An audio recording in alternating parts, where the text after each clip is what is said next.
Acı çekmek özgürlükse, özgürüz ikimiz de.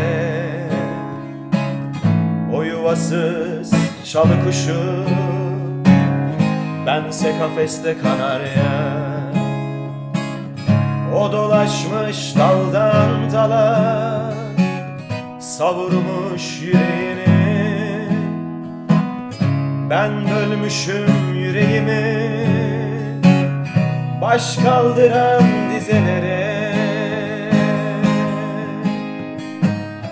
Aramakmış oysa sevmek, özlemekmiş oysa sevmek.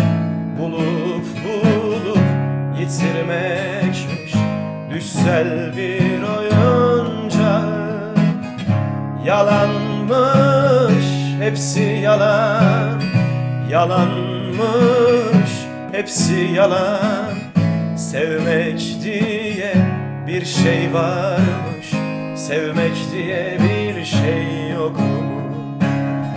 Yalanmış hepsi yalan, yalanmış hepsi yalan.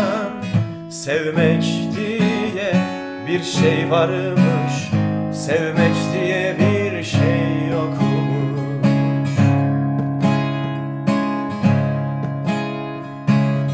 Acı çektim günlerce, acı çektim susarak. Şu kısacık konutlukta, deprem kargaşasında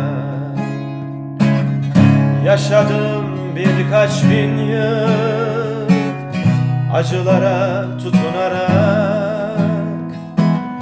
Acı çekmek özgürlükse, özgürüz ikimiz de. Acılardan arda kalan işte bu bakışlarmış.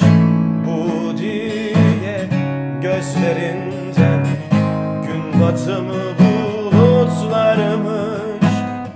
Yalanmış hepsi yalan, yalanmış hepsi yalan.